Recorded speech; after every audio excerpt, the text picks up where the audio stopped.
Good evening, everyone, and welcome to the Grebner Show. This is Scott Kerker, along with Metamore head coach Grebner. Coach, last home game of the year, regular season home game of the year, last Friday night at home against East Peoria. Always a bittersweet when it's the last home game, and that was the case last Friday.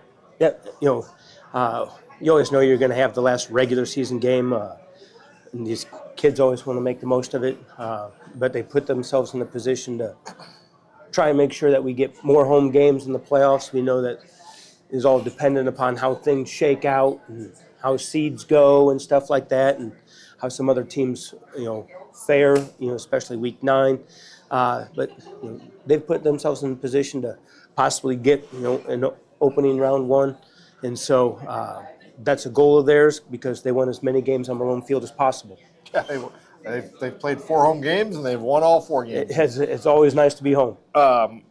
Your team, I think, and we've talked about this in the post game, and we've talked about it on air during the games a lot this year. But I really believe your team it's been a slow ascension. You've gotten a little bit better each and every week. And I thought last week, and part of it, I think, the thing you've got to be really proud of is you've had some injuries this year. Mm-hmm.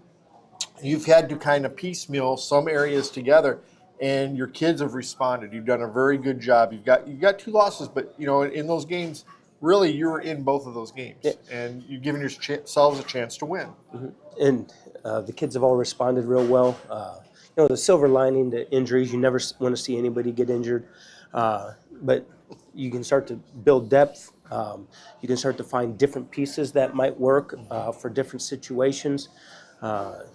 But that's the benefit of having, Coach Kieswetter with the JV defense and Coach Otto with the JV offense and all the other coaches as well. But those 2 leaders of each side of the ball, they prepare them week in and week out and get them ready for varsity football. And, they concentrate on the fundamentals, as much as they possibly can. And, they're a very nice luxury to have in the program because they're just in sync with us, and those kids are ready to step up and step in. We've had guys from Eli Young to Aiden Wallace to Jason Pickles, and the list kind of goes on and on. Gavin Ryan, he's been pieced in there once he's kind of come back from his injury as well. And so, I'm probably forgetting some, but there's guys that you can just plug and play. We had Keon Allen last week as, the player of the game, and he was a sophomore. And so they keep finding those pieces that continue to help us at the varsity level, and that's going to be invaluable come playoff time. You've built, like you said, you've built some depth. And last week, you're starting to get more and more healthy each week. You probably can't get much more healthy than you are right now. Some of those guys that are out probably going to be out the rest of the season. But you're starting to get those pieces back, and it showed last week. And the thing that I think is really nice is before Evan Kyle had to play running back, Jadon was a little dinged. Evan had to carry the bulk of the mail for you, but then he also had to turn around and play some defense, and he was double duty there, and he had some very good games, and he is a luxury to have because you still use him in the backfield, and then you also use him on defense, and he's a nice player to have where you can just kind of plug and play and forget that position because he's been able to do a little bit of everything for you. And we've kind of found different roles for every single player. We found a role defensively for Evan where that suits him. Same thing with like Sam Barbarinas on defense, Caleb Morrison. Yes. And so there's different things that everybody does well. And so we've been able to put some packages together to kind of suit those needs. Grady Neal, he's one of those other sophomores that I forgot to mention earlier, but we're able to package him in with the varsity during certain situations. And so getting those guys, defensively in the right spot to succeed. And then that only, coincides with helping our offense as well because, now when we can rest some of those guys and give them some spot minutes on defense. It just keeps them a little bit more fresh on the offensive side, and so that's where you're starting to really see it pay off right now. Is we don't have as many two-way players as at the beginning of the year. Well, it's off your special teams too. Yeah, and so there's kids that are playing with confidence.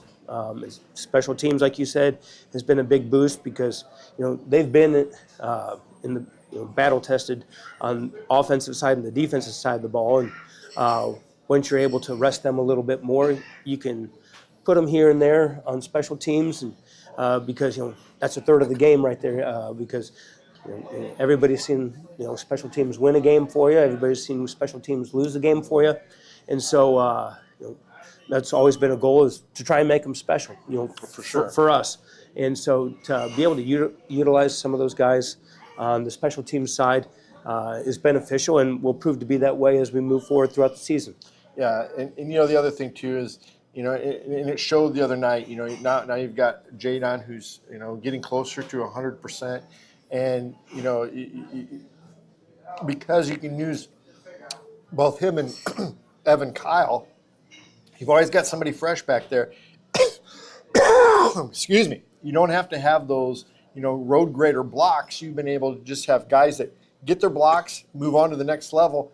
And, man, those holes and the way you've been able to run the ball and move the ball has been amazing. And then you throw in the fact that, now that Stephen Petrie's back, you've been able to throw the ball also very well. Mm-hmm.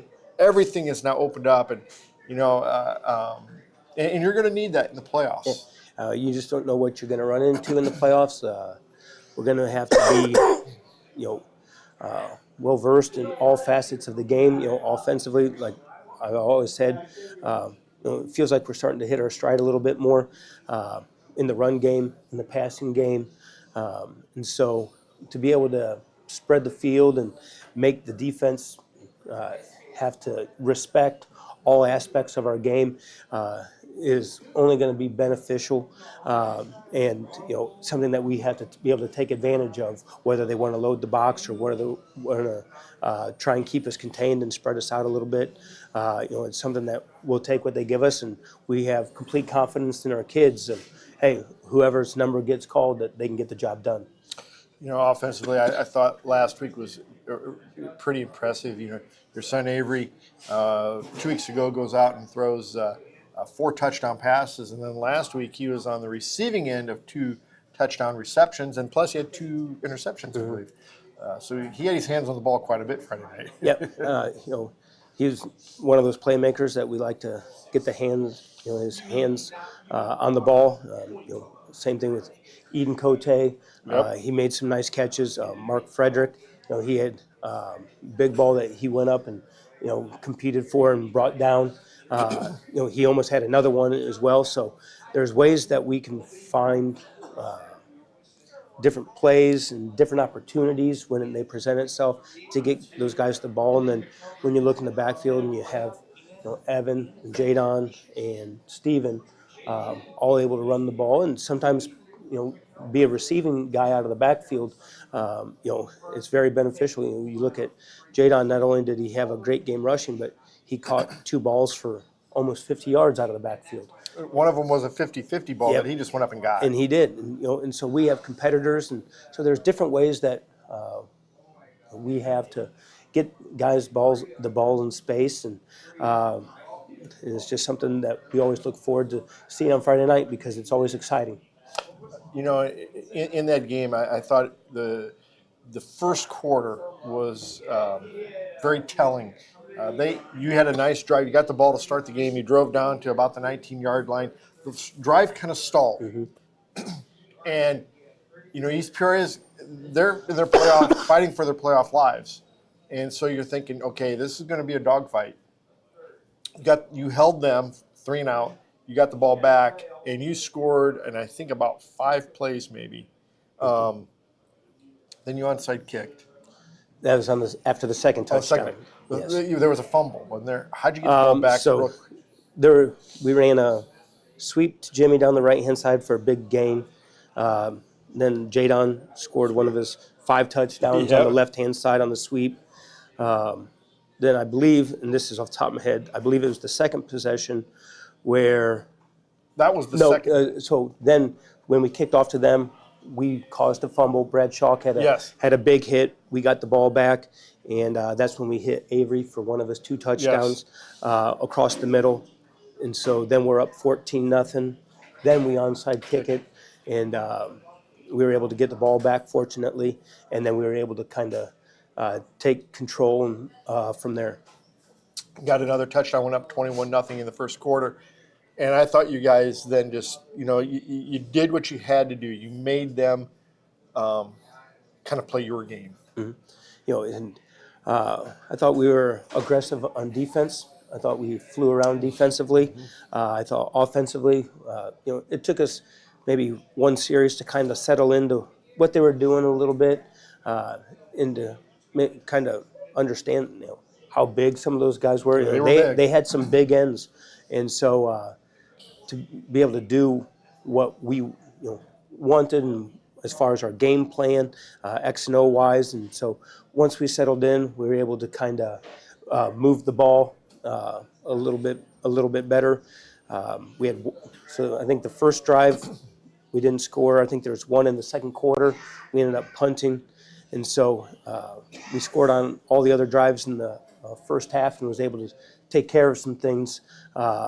And the kids adjusted real well on the fly as they always do, and so to kind of be able to impose your will and be the aggressor on the offensive side of the ball and defensive side of the ball always helps. Yeah, and I thought you kids did that. You got a lot of kids because you've developed all this depth, which you've developed quite a bit of depth right now, and you were able to keep your kids fresh. And I think what was and we'll talk about Jadon after the break, but and I thought Evan Kyle had another outstanding game. I thought Stephen Petrie, for being out, 3 weeks? 2 weeks. He was out, 2 weeks. He was out, went out for part of the Canton game, and then was out peaking in Limestone. Yes, so like 2.5 weeks. And I thought he came back and looked awfully sharp for being out that many weeks. He threw some really nice passes, and those slant passes are nearly impossible to defend. And, man, he hit Avery right in stride. He had some other passes that were right there. And I thought your receivers did a really nice job. Cote had he went to switch hands and he was fighting for more yards. And you can't fault the kid. No. They hit him and he fumbled. But I loved he came right back to him the next time we got the ball. Yeah. And I love that. And he made some big plays for you. We all understand that mistakes are going to happen. Do we like mistakes that are going to happen? No, but you see ball gets punched out and, college pros and stuff like that, that's one thing that we harp on is to protect the ball and stuff, because that's what the game's all about. But it happened, but that's why you go right back to them, because you have complete confidence, and that's how it is with anybody on our team. Whether it's a fumble, whether it's an interception, it doesn't matter, because we know we're going to get more good than we are going to get bad. And with some of those physical mistakes, sometimes it's just kids trying. And that's what he would do. And they try for their teammates. They try and get those extra yards, and sometimes those things happen. But they're also learning experiences about when to switch hands, what arm to have the ball in, and stuff like that. And it's good things to reiterate as the season goes on. But we have complete confidence in all the kids on both sides of the ball, and it's confidence that we're going to need going forward. Two groups of one group and then another kid that I kind of want to mention. I think your linebacking core this year has been very good. Cam Nichols has been a little dinged, but when he's been in there, he's been unbelievable. But I thought, Shea Seals and Brad Chalk have both just done an outstanding job. And when you've had to play Grady Neal, he's done a really nice job too for you. So your linebacking core has done an awfully good job for you. They've done a nice job for you up front, and as long as you can keep those guys healthy, you're in pretty good shape. Yeah, we had some troubles earlier in the year, sometimes finding windows, but that's the great thing about high school football is you can see the progression. And when you think about the linebacking core, it was only Cam that was coming back. Now, he's a 3-year starter this year, senior captain. But if you remember, Shea was a safety last year. They're different positions. And Brad, even though he's a returner, he's at a completely different position, and it's different. Brad's always played in space. He was a strong safety as a sophomore. Kind of got moved down as almost an outside linebacker, strong safety. But all of a sudden this year he gets moved inside, and sometimes it takes a little bit just to be able to find those windows that are necessary in order to make plays. And so watching these guys progress the last couple weeks has been tremendous. I think Brad over the last couple weeks, it's kind of weird not having Cam there actually has helped him. I don't know why, but he hasn't maybe depended on him. And maybe Cam doesn't hog as many tackles or something. I mean, I don't know, but you can see him really start to mature as a linebacker, and he's finding those windows a little bit more, and he's closing those windows. And so he's kind of like a running back on defense. That's kind of what we always say. Like, hey, where's the running back going to go? Hey, he's going to go to the open space. Well, as a linebacker, you're just the running back on defense. You want to go through that open space as well because that's where they're going to go. And he's been doing a tremendous job.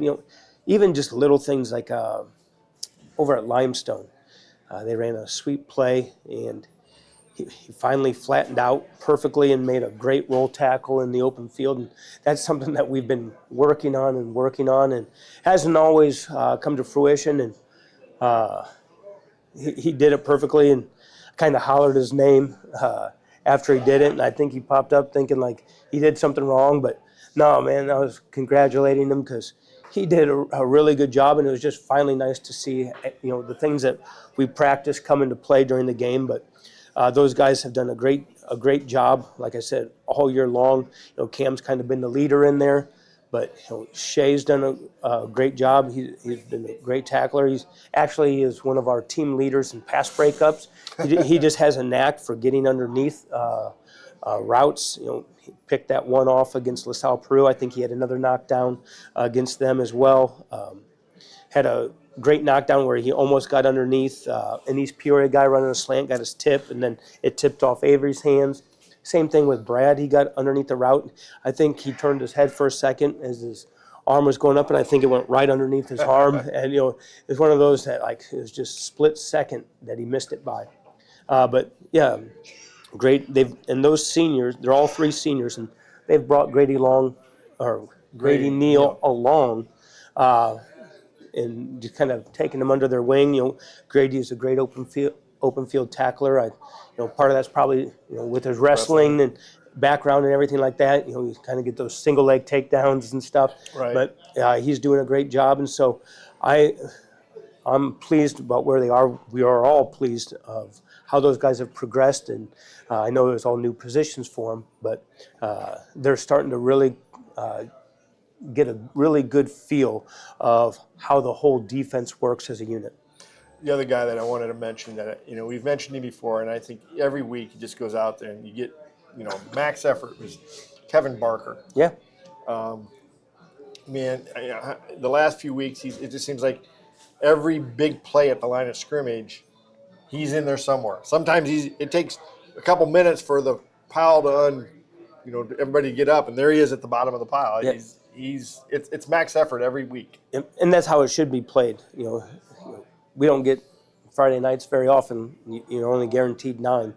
And so he gives max effort every single week. He's got a nose for the ball, as you could see on Friday night. Brad got that big hit on that second series for them, caused a fumble, and who comes up with it? Kevin Barker. Yeah. Then later on in the game, this might have been the second quarter for them. They had another fumble. Who comes up with it? Kevin Barker. He's always around the ball. He's always, putting himself in a position to make plays and to always do what's best for the team. He's one of those guys. It's just a good guy to have on your football team. Yeah. He's a Metamora football player. Yeah. He's a guy that's kind of self-made. You never have to tell him to work hard, or to get after it in the weight room, or to get after it at practice, because he does things the right way all the time. And that's what a Men More Football is. Just a guy that continues to work, continues to make himself better for the good of the team. Yeah, he's been, and that's been the reason Metamore's had success. There's always been Kevin Barkers out there that it seems like every time we've had a good team, there's always been a Kevin Barker. There's been stars, but you need those guys like that too. And he's this year's kind of the guy that he's made himself into a good football player. Yeah, and he solidifies that front line for us. He's the only returner on the line, and he kind of keeps that stability up there. We moved Evan, you mentioned him being on defense. Caleb Morrison, we moved from linebacker to defensive end at the beginning of the year before Will was injured. Will went from outside linebacker to defensive end. Same thing with Sam Barbarinas. And so we had a bunch of new guys, but the one staple week in and week out has always been Kevin. And he got some quality time last year, and so he is kind of a sneak peek of what he was going to do this year. Yeah, it's a good guy to have on your team. For sure. Coach, why don't we take a break, and when we come back, we'll talk about this week's player of the game. We'll talk about your upcoming game against Dunlap, and talk a little bit about the playoffs. All right. Central Illinois, you asked for it and we listened. Germantown Grill is growing to meet customer demand, adding more dining space and a private gaming area featuring games powered by Gold Rush, the gold standard in video gaming. And Germantown Grill still has all the food and spirits that keep our customers coming back. Stop by to check out our daily specials. The game's on at Germantown Grill, where Central Illinois loves to eat. Open 7 days a week, just off Route 116. Welcome back to the Grebner Show. Again, we want to thank Jake and Sarah Atkins for allowing us to do the show from the grill. It's always nice of them, and it's always a great place to come after the games. Yep, for sure. Coach, we kind of a little bit of a no-brainer. Avery was probably in the running too for Player of the Week, but boy, a guy scores 5 touchdowns and has quite possibly the longest of all the great running backs we've had. I don't know if we've ever had anybody go 97 yards for a touchdown, but Jadon Cranford went 97 yards. And boy, when he, about 2 steps into that, he was at full speed, and that it was awfully fast. Yep. He had a tremendous game. I think it was like 11 carries for 211 yards. It was something like that. And so he had just a tremendous game. And, when he starts to develop that feel, and when he's healthy, and when he can hit that extra gear, he can do some special things. Those guys opened up that seam on that 97-yard run, and he hit it so fast, the huddle camera actually didn't keep up with him on film. Once he hit about the 50, all of a sudden he was out of the screen, and it took actually a couple seconds for it to shift and to actually follow him and to figure out where he was. And so, no, he hit that fast, and then, once he gets into that, open field, it can be lights out sometimes. I don't know if there's been a longer run in Metamore history. I don't think there has been. But, 97 yards, that's a pretty long way. You had 91, didn't you? Yeah, that was a long time ago. But I'd need about 5 timeouts to complete that run nowadays. But, he kind of showed off his track speed there a little bit, Jadon did. The offensive line opened up a nice crease. You don't get 211 yards on the ground without those big guys blocking for you up front. And then, on top of that, he had the 2 catches for 47 yards, I think it was. And so, like you mentioned earlier, that he went up and got that like kind of 50-50 ball and was able to bring that down. And so to have him as a weapon on the field is always nice. And then on top of that, he's kind of a unsung guy on defense. Not a whole lot of teams throw his way, but he's developed into a really good corner for us. Was last year. In the Morton game, they threw a couple bubbles his way, and he shut that down. And so he hasn't given up many passes this year on defense either. And so, he's kind of upped his load a little bit. Last year he was on defense, but was able to be spelled a little bit. But this year, he's probably actually taken more snaps on the defensive side of the ball than he has the offensive side of the ball. But he's making the most of his chances, and we're looking to see what he can do in the next game this Friday night, and then on down the road. He outstanding game. He's fun to watch. He and Evan both are just that's a dynamic duo that you have. And I don't even know how many people, and you probably know this better than me, have scored 5 touchdowns in a game for Meadowbrook. I think of Joe Stam in a playoff game against Normal Community in 2000, and I think that might have been the last guy to do that. And so it's been a long time. It's been a while. So again, it says about the guys up front. There's the one play that kind of gets overlooked because everybody's on that 97-yard run, which rightfully so. But I forget how many, probably about 35-yard line or something like that. And going south. we were heading south, and the hole kind of got clogged up, and all of a sudden he just put his foot in the ground, reversed course, all of a sudden cut it back, and actually picked up some nice blocks from the perimeter players and took it around the right end for a score as well. And so he's able to create something out of nothing in that situation. Yeah, that was another impressive run, and he's had a few of those this year. It's kind of a big play offense at times because of those guys. Yep. And some of those explosive plays, we kind of expected going into this year because we knew how talented they were. But we've also proven that we've been able to grind the ball out a couple times.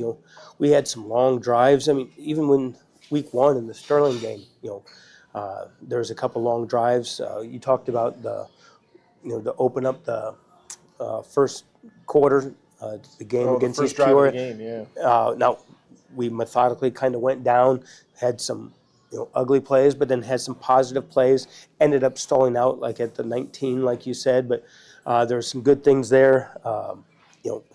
Eden Cote had a huge catch on 3rd down and stuff, and so they just methodically moved the ball, and we didn't end up coming with points on the board, but that was something that was, that these guys are also used to. Yes, we can hit the big play, but we also have the ability to, grind it out and go for 4 and 5 every now and then.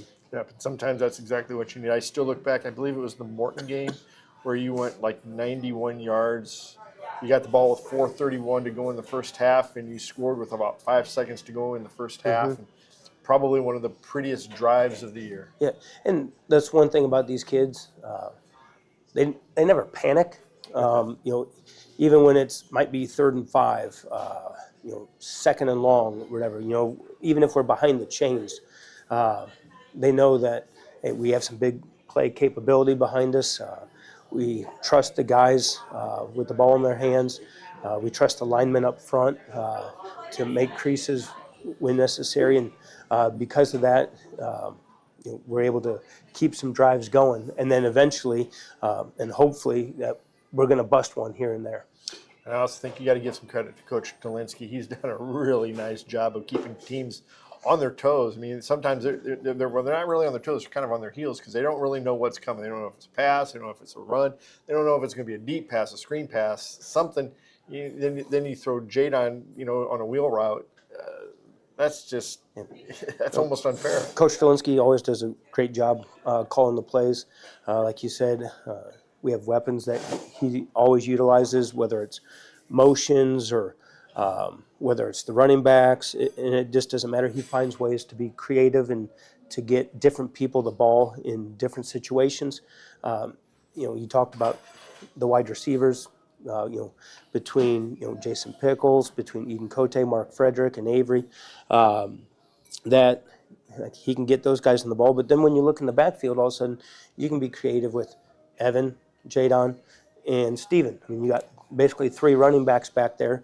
And so it's kind of fun watching all of the offensive coaches, Coach Simmons, Coach Urban, Coach Otto, put together the game plan because it's not always going to be perfect. Sometimes the defense I'm not going to say guess is right, but the defense is going to make plays. They're going to win a few of those Sometimes battles. the defense will stunt correctly into the right spot or have a blitz. And so not everything's going to be perfect, and we understand that. And the kids understand that if it was perfect, it would just be, running up and down the field the whole time. The defense has a game plan as well. And so we understand that, the kids understand that, and those coaches just keep putting them in the position to succeed in the next play.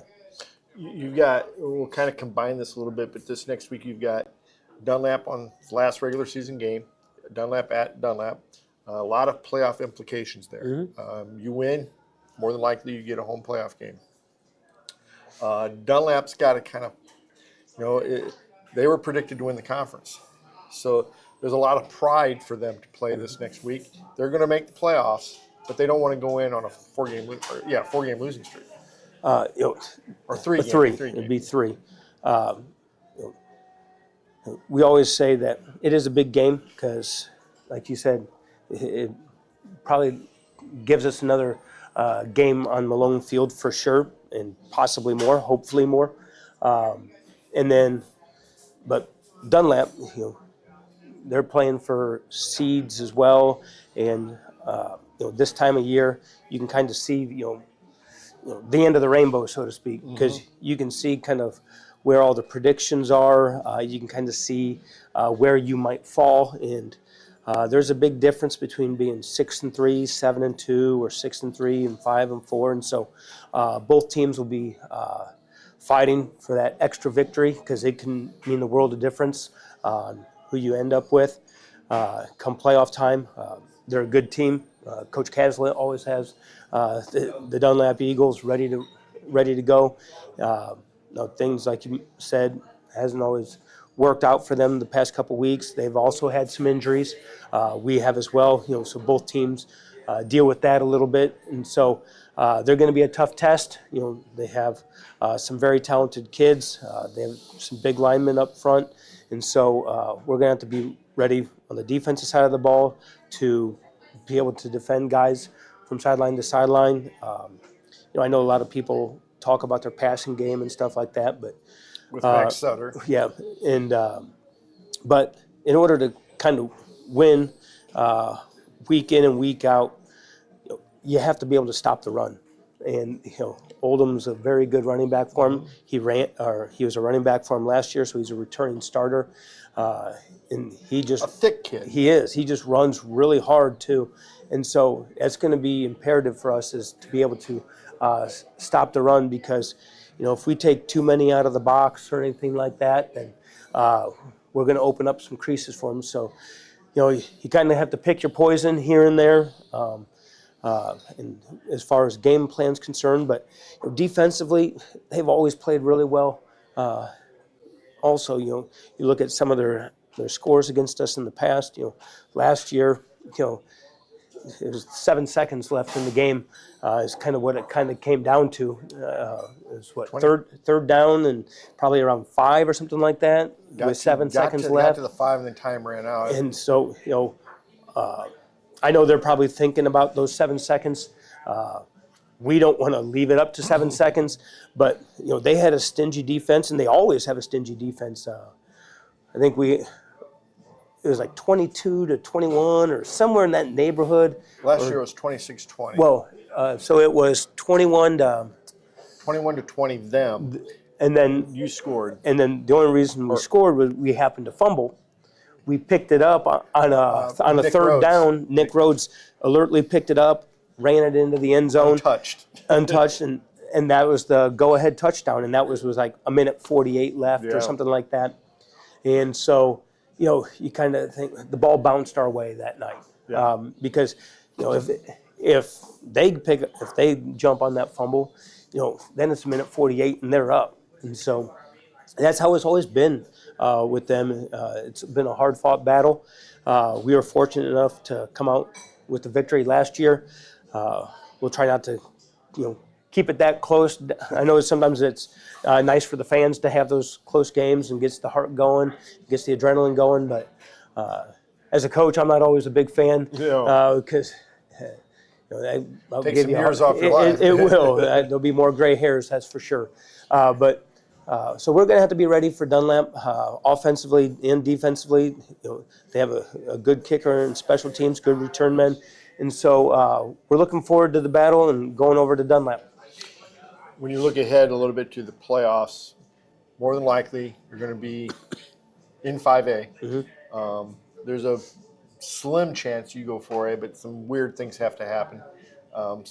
Probably more than likely you'll be 5A, which is Yes. where you've been most Yeah. of the time.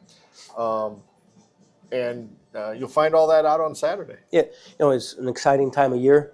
Hopefully we can get a win on Friday first, and that way we can enjoy Saturday, watch the pairings with the kids, just get all them together, and then see where the chips fall, and then start game planning from there. And then right there, all bets are off because it's just one game at a time. No one knows what the future holds once the playoff starts because it's one and done. And so we're going to have to be at our best. That's one good thing about this Dunlap battle is that it prepares you for the playoffs because it is like a playoff atmosphere. It's a playoff football team every single year. They're always a good test, and we're going to have to be on top of things to come and get that win. And hopefully we do, but they're going to be chomping at the bit as well. Coach, we'll let you get going here, but nice season. You've done a great job with these kids through all the injuries and everything. It's been a fun year, and I want to keep it going. Yep. Good luck Friday. Bring home a W. All right, thank you. I'll do it for the Grebner Show. We'll see you Friday night in Dunlap.